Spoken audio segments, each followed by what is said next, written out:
welcome to part 2 of the video for chapter 8. So in the first video, I talked about fixed versus flexible budgets and we determined standard and defined standard costs. Now we're going to talk about, I will review standard costs and we will focus on different variances and their analysis. So we will look at the cost variance and its two components, price or rate variance. And the second part would be quantity or efficiency variance. I will set up the formulas for you. Then we will calculate and evaluate direct materials variances, direct labor variances, and overhead variances. Most of your homework will focus on direct materials, direct labor. The overhead variance we will lightly touch upon, and a lot of the description is covered in the appendix and in the higher level courses. Okay, so in the previous video, I set up standards. Right here are the setting standards. These are my plans, right? So these are budgets. This is how much I'm planning to spend for direct materials. Building, we're going to make wooden baseball bats. So my standard, my engineers, my production managers tell me that for every bat, we will have to spend 1 kilo of wood. This is my standard quality. Standard quantity, and my purchasing department tells me that my standard price would be $25 per kilo. And then there's information for direct labor and variable overhead. So cost variance is the difference between actual cost and standard cost. So we will calculate them at the end of the period. Actual is the reality, standard is what I have in the budget. And then we'll look at the variance, and then we will look at the two components of each variance, and we will determine if variance is unfavorable or favorable. So if my actual cost is higher than standard cost, I spend more, so that's bad, unfavorable. And we have to look into it, analyze it, we have to calculate it, talk to different parts of our cross-functional teams, and then take actions to decrease or eliminate these unfavorable variances, hopefully in the future. If my actual cost is below standard cost, I'm doing well. My difference, so you can think of a variance, if that word scares you, it's just the difference between the reality and the budget, the standard. So if my actual cost is below standard cost, I have a favorable difference, favorable variance. So here, let me give you a little bit simplified example. Again, this is the wooden bat, baseball bat, and these are my standards. Standard price, $25 per kilo, and standard quantity. I was planning to spend 1 kilo for one bat. So my standard cost was $25 per bat. In the actual results, they will always be given to you. We paid $10,000 for 320 kilos of wood. We used all of those 320 kilos and we made 340 baseball bats. This is how the formula is set up. Don't worry about memorizing it. This is how you're going to be setting it up for your homework and for your test. We have 3 separate multiplications. On the very left, we focus on actual. Actual quantity multiplied by actual price. What we used up in reality and how much actually we paid for that direct material. On the very right, we're looking at standard quantity multiplied by standard price. And in the middle, I take the very left piece of data, actual quantity, and the very right piece of data multiplied by standard price. So let's just plug it in. Everything is given to us. We will have to make one simple calculation. So my actual quantity is 320 kilos, right here. Actual quantity. My actual price I have to calculate. So I paid $10,000. This is the only calculation you have to make. Everything else you just plug in. I paid $10,000 for 300 divided by 320 kilo. I was planning to spend $25 per kilo, but in reality I spent $31.25. That's where it comes from. So I take actual quantity and multiply it by actual price, I get $10,000. On the very right, I take the standard quantity. How did I come up with this one? So if I made 340 baseball bats, what was my standard? I thought that I will use 1 kilo of wood for every bat. So that's where 340 kilos come from. It's the standard. If I made 340 bats, based on my standard, I would have used 340 kilos, and my standard price is right here, $25. So $8,500. In the middle, take your very left piece of information, actual quantity, 320 kilos, and the very right piece of data. My standard price, 25 bucks. I have $8,000. So let's calculate variances. Since we have 1, 2, 3 calculations, let's look at the difference between these two and then those two. So the two left calculations, the difference between them is known as price variance. If you look here, I'm going to just take $10,000 and I'm going to subtract $8,000. So my quantity is a constant. What I'm looking at is that I'm focusing on the difference in price. I'm looking at actual price minus the standard price. So this is the price variance. And my price variance, again, $10,000 in reality minus $8,000 what I plan to spend. So my difference is $2,000 unfavorable because in reality I spent $2,000 more. I spent too much money paying for wood. And guys, right here on the right, I take $8,000 minus $500. And again, if you look here, my price is standard, it's constant. What is different is how much in reality I used up of the material, the quantity, and how much I thought I would use up. And the difference is $500 favorable because I thought I would have to spend 340 kilos of wood, that's the standard, but I actually spent less. So my quantity variance is positive, $500 favorable. And then I unite them together and this is my total cost variance. 2,000 unfavorable minus 500 favorable, or overall I have 1,500 unfavorable. But if I just look at this, like in the previous video, we looked at different variances and it says favorable, unfavorable, but it's not enough information to analyze. Well, is it due to the fault of the purchasing department because they spent too much money on material, or is it the fault of the production department because they used up too much of the material? So here, when I separate those variances, my analysis becomes more useful. Let me go back here. So looking here, I can see that actually the amount of material we used was better than what I planned. But I overpaid for that material. And maybe the reason I overpaid led me to use less because the wood was of better quality. So all this information is now very useful for us to talk to different departments and to make sure we avoid this price variance in the future. Maybe we have to adjust our standard. Maybe this standard was too low. Maybe prices are increasing. But I can see that I have to focus now on my discussions and interviews with the purchasing department more than the production department. So here are the formulas. Again, don't try to memorize them, right? So these are the three squares. For the price variance, we took AQ multiplied by AP minus AQ multiplied by SP. I like to think of it, look, this long formula, if I take AQ out, that's my constant, right? And what am I subtracting? I'm actually looking at the difference in price. Actual price minus standard price. So I like this second formula.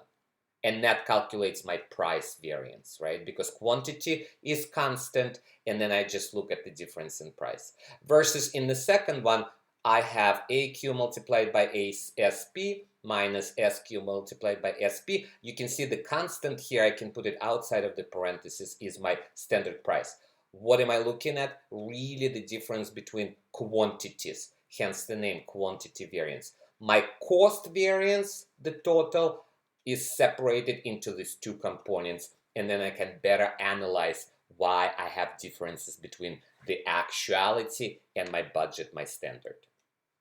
So we're going to use these formulas now to compute and analyze direct materials variances and then direct labor variances. So this is a different example. We are G-Max Company. We make golf club hats, and this is the standard information for direct materials, direct labor. And right now, let's focus on direct materials. So for every golf club, we're planning to spend a ½ pound of materials. I don't know what the materials here, wood probably, per unit at $20 per unit. So for every unit, for every golf club, my standard is $10. In reality, we produced 3,500 club hats. We used 1,800 pounds of material, and we paid $21, not 20, $21 per pound for the material. So again, I restated all these facts right here. This is the standard, ½ pound for every unit at $20 per pound. In reality, I used 1,800 pounds. I made 3,500 units, and I paid $21 per pound. So I set up the formula here. Your goal is to calculate price variance, quantity variance, and then total direct materials variance.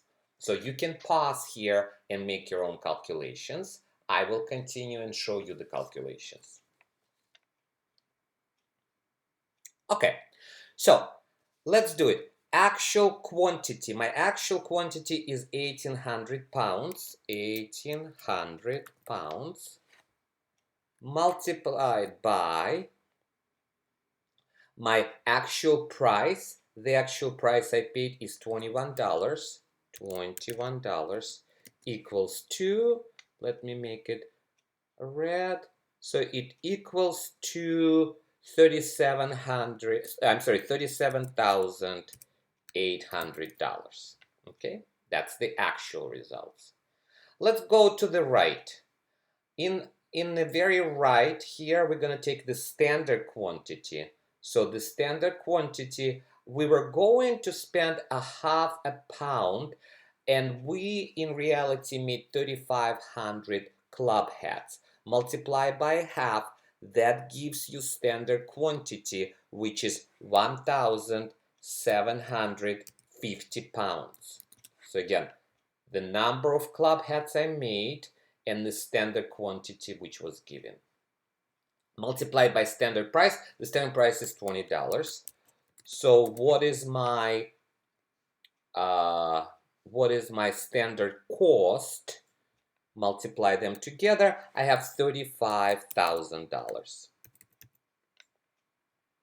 And then guys, in the middle, use the very left piece of information. So my actual quantity is 1,800 pounds and my standard price is $20. Multiply them together, we're gonna get here my $36,000 right here. And then guys, the goal is we have to subtract each one of this, right? So for the price variance, we're gonna take, one way again to think about it, I'm taking 21 minus 20, which is $1 difference in price, and multiply it by 1,800 bucks. So that gives you $1,800 difference. All right, here guys, you can just take 37,800 minus $36,000, same result. It's $1,800. Is it favorable or unfavorable? Did I spend more or less? I spend more, so this is unfavorable. In actuality, I spend more than what I was planning using my standard price. For quantity, again, you can simply subtract 36,000 minus 35,000. So that would be $1,000. Or think about it again. Here I'm focusing on quantity. I was supposed to use 1,750 pounds of material, but I used more. I used 1,800. I used 50 pounds more, right?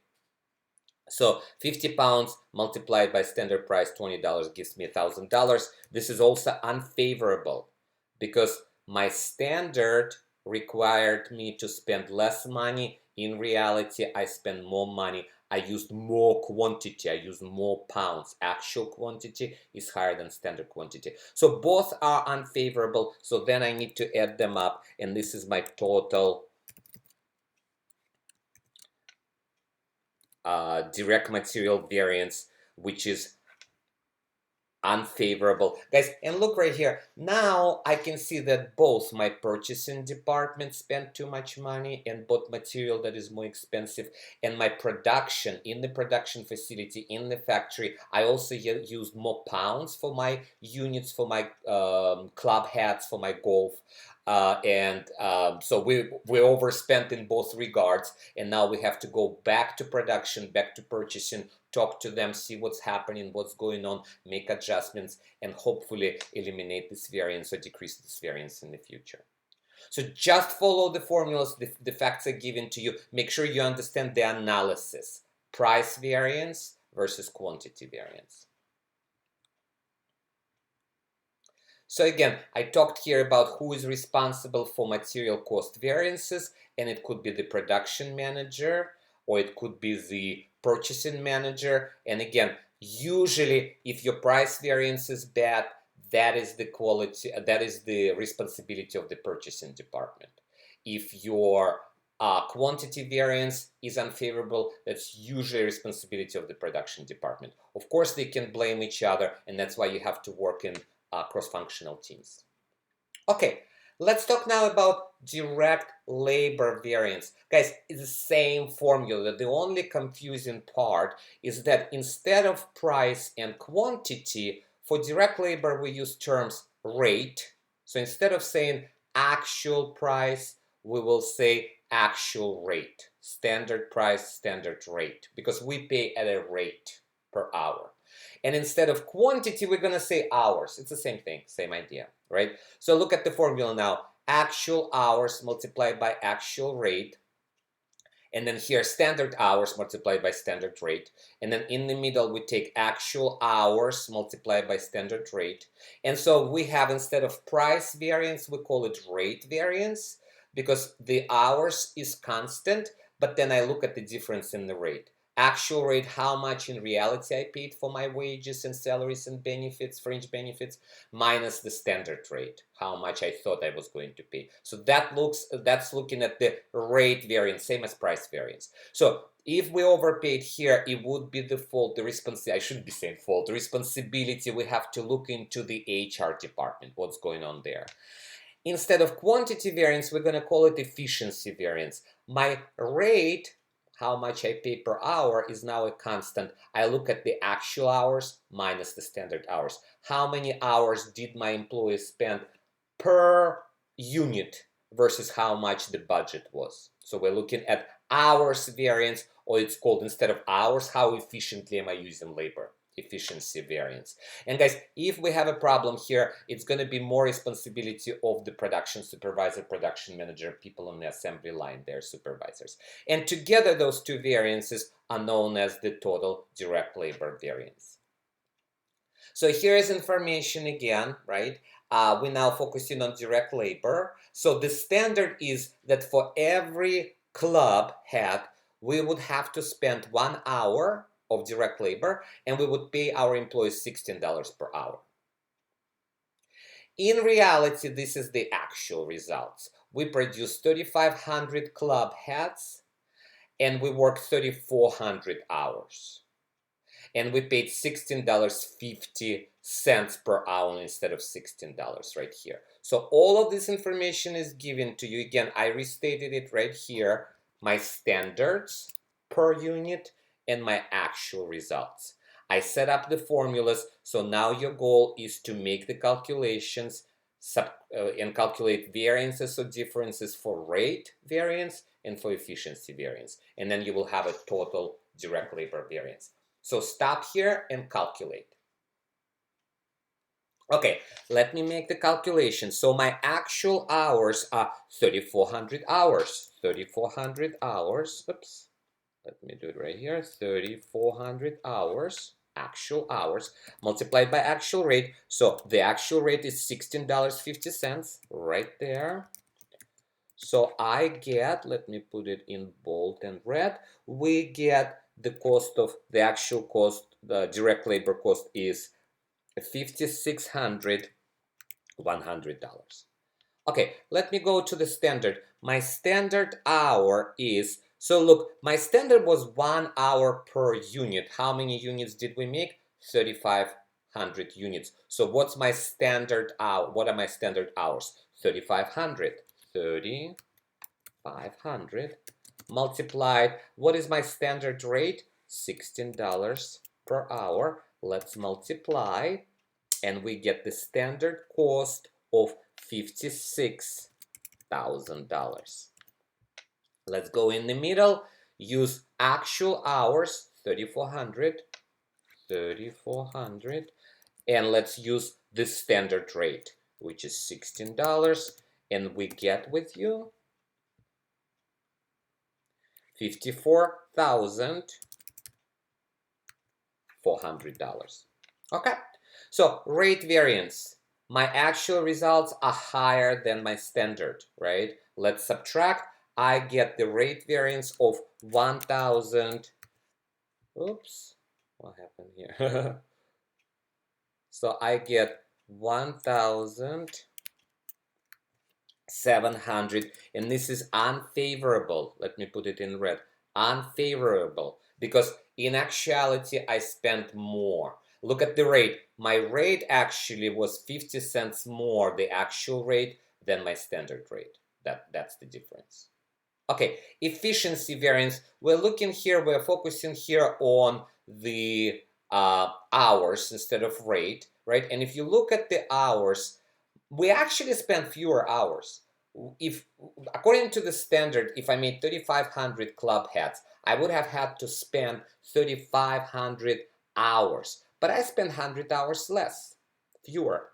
So this variance will actually be positive. So 54,400, that's the actual result, minus 56,000 standard. So the difference is 1,600, and this is favorable. I spend less. So now when I will be looking and talking to different departments, there seems to be a problem with the HR department, not with my production department.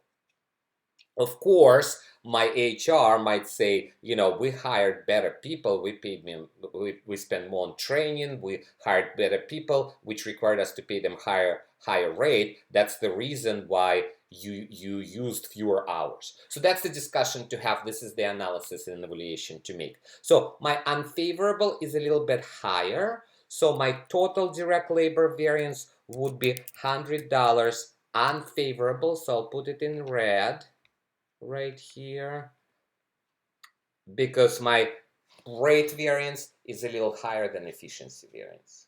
So this is what you will have to do in your homework on your test. You will have to be calculating the price variance and quantity variance for the direct materials, and you will have to calculate rate variance. It's the same as price, we just call it rate, and efficiency, which is the same as quantity for direct labor.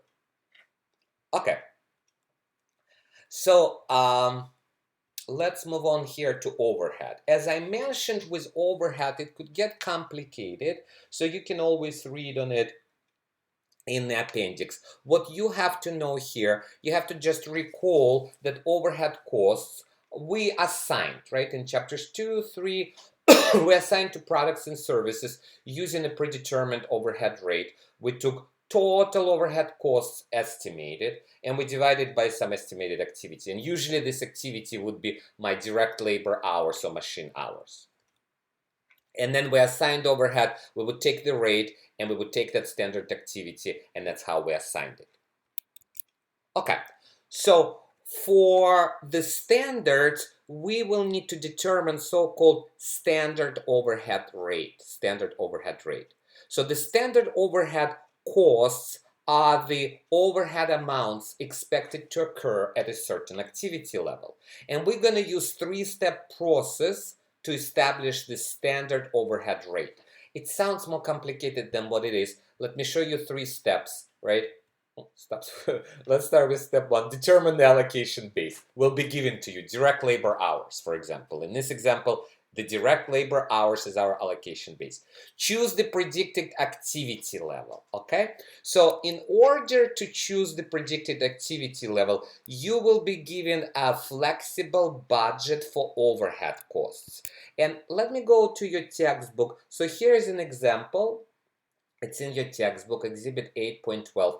Flexible overhead budget. So if you look at the overhead for one unit has to be divided into variable overhead and fixed overhead. And the reason is that variable overhead, of course, will change if I produce more units. So for every unit, these are my variable overhead costs, and we can put them together. So indirect labor, indirect materials, electricity, maintenance, together it's $1 per unit. So the more units I produce, the more variable overhead I'm planning, I'm budgeting to spend. My fixed overhead right here, the rent for the building, depreciation for machinery, and supervisory salaries are fixed. So this $4,000 does not change. It doesn't matter if I make 3,500 units or 5,000 units. This 4,000 will remain the same. So now, these are different capacity levels, so nobody will actually work at 100%. I mean, you're going to have breaks, you're going to have some idle time, so you will never really budget at 100% capacity. Also, a good production manager usually wants a little bit of the capacity to be left to have special orders. Maybe you can produce additional units at a higher price. So right here, this is the second step. The second step asked us choose a predicted activity level. So for this example, it's chosen that we will produce at 80% of capacity level. And for 80%, we will produce 4,000 units. So for 100%, we would have produced 5,000 units. But here, this is the standard. This is what we are planning. This is the budget. We think we're going to produce 4,000 units. So then we multiply all of this variable cost by 4,000 units. Or you can think $1 of variable overhead multiplied by 4,000 units gives me $4,000. And fixed the overhead does not change. So what's my total budgeted overhead? $8,000. This is the first step. This is my allocation base, right? And my allocation base is direct labor hours, and it's given to us that the standard is to spend 1 direct labor hour for 1 unit. So if we're planning to make 4,000 units, we're planning to spend 4,000 direct labor hours. Divide them. That's your predetermined overhead rate per standard direct labor hour. A lot of words, but really, total budgeted overhead divided by total standard base, here is direct labor hours, gives you $2.